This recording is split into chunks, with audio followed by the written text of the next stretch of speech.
كل الناس بتتكلم عن الشغل من البيت، الراحة، الحرية، اشتغل وانت لابس بيجامة، اشتغل وانت قاعد على السرير، اشتغل في أي مكان وأي وقت يعجبك. بس محدش قالك الحقيقة، وهي إن الشغل من البيت ممكن يخليك تحس إنك بتغرق لوحدك. لما بتقرر تشتغل فريلانسر من البيت، في أيام بتحس فيها إنك لوحدك، بتحاول كل يوم تثبت فيها نفسك كفريلانسر، وبتشتغل بالساعات اكتر من اللي انت كنت بتشتغلهم وانت شغال فول تايم. تسأل نفسك كل يوم، هو انا ماشي صح؟ بس خليني اقول لك حاجه، انت مش لوحدك. السلسله دي معموله علشانك، عشان اقول لك ان اللي انت بتحسه انا حسيت بيه وعديت بيه. انا خالد وليد، وبشتغل جرافيك ديزاينر بقالي اكتر من 8 سنين، ومنهم تقريبا 4 سنين بشتغل فيهم من البيت. والنهارده هكلمك عن مشكله من اكبر المشاكل اللي بتقابل اي حد بيشتغل من البيت، وهي التشتت.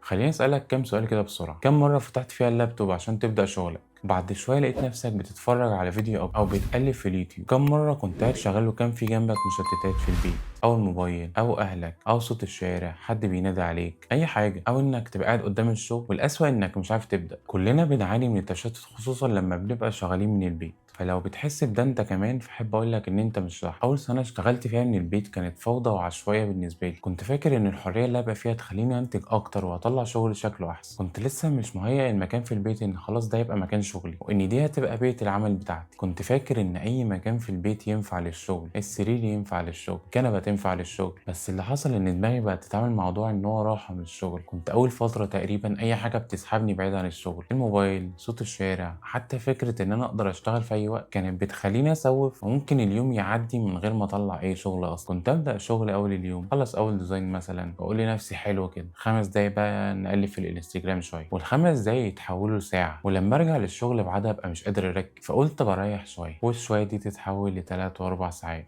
وفي الاخر انا تايه ومش فاهم اي حاجه. طب انا كده فريلانسر فاشل؟ طب ارجع اشتغل تاني من الشركه او من المكتب؟ ولا المشكله في ايه بالظبط؟ انت مش محتاج انك تكون شاطر او موهوب في شغل، لا، ده الموضوع محتاج إدارة. لازم تبقى مدير نفسك قبل ما تبقى ديزاينر. فتعال أقول لك إن التشتت مش نوع واحد، التشتت ليه أشكال كتير. أول حاجة تشتت خارجي، زي صوت النوتيفيكيشن بتاع الموبايل، صوت حد بينادي عليك، صوت الشارع، أو إنك تقوم تعمل كوباية قهوة، كوباية شاي، وترجع بعد نص ساعة. ده اسمه تشتت خارجي. لكن في تشتت داخلي، وده بيكون أخطر، زي إن دماغك تكون مشغولة بشوية أفكار عاملة لك زحمة في دماغك، ومش عارف تركز بسببها في شغلك. زي وانا كده متأخر، انا كده مش شاطر، طب العميل هيرد امتى، طب هل هيوافق على السعر اللي بعتهوله؟ كل دي افكار عامله لك زحمه في دماغك، فبتخليك تتشتت ومش عارف تشتغل. تالت نوع هو التشتت النفسي، زي انك حاسس باحباط او ملل او ضغط، او ان مفيش شغف، او انك خايف تبدا في تصميم فما يطلعش احسن حاجه. وده بسبب بدل ما تبدا في الشغل بيخليك تسوف ما تعرفش تبدا، وتروح تعمل اي حاجه عشان تهرب من الاحساس ده. وده طبيعي، فخليني اقول لك ان انت مش لوحدك اللي بتعدي بده. طيب نحلها ازاي؟ انا مش جاي اقول لك اصحى الساعه 5 او خش خد لك دش ساعه اول ما تصحى.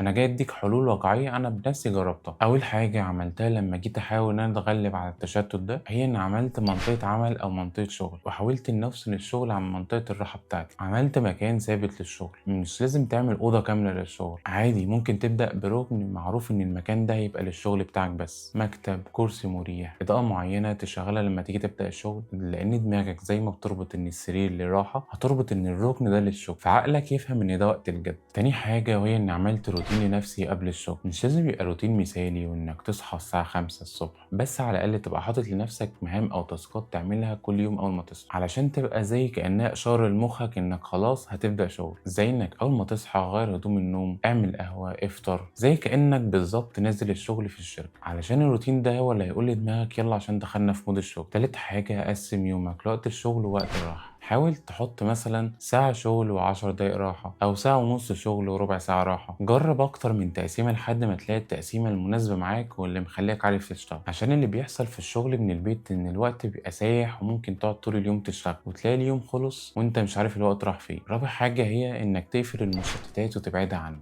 اسمعني في دي بالذات عشان انا اتقرصت منها كتير جدا. الموبايل ما يبقاش جنبك، الموبايل بجد هو عدوك وقت الشغل. حطه بعيد عنك واقفل النوتيفيكيشن او خليه على الفوكس مود. اخر واهم حاجه وهي انك تسامح نفسك. لو يومك باظ او ما كنتش منتج فيه بالشكل اللي انت كنت مخطط له، عادي، احنا مش روبوتات. جرب تاني بكره، سامح نفسك وشوف انت محتاج تراجع ايه وتظبط ايه في يوم، وظبطه تاني يوم على طول. وفي الاخر عايز اقولك ان التشتت ده مش عيب فيك، ده طبيعي جدا، وخصوصا لو انت شغال من البيت. المهم انك تعرف ان انت مش لوحدك اللي بتمر بالتشتت ده، وانك تقدر تصلح ده بخطوات بسيطه. وعايزك تفتكر لو انت بتتشتت او بتسوف وبتقعد وقت كبير قدام اللاب وانتاجيتك قليله، فده مش معناه انك فاشل او مش شاطر، ده بس معناه ان انت محتاج نظام. انا عملت السلسله دي عشان كل واحد حاسس بحاجه يبقى حاسس ان في حد فاهمه وعدى باللي هو بيعدي بيه. قول لي في الكومنتات انت ايه اكتر حاجه بتشتتك وانت قاعد شغال، وازاي قدرت تصلحها، يمكن الحل بتاعك يفيد غيرك. انا هقرا الكومنتات كلها وهرد عليك، يمكن حلك انت يساعد غيرك. ولو حابب تشوف باقي فيديوهات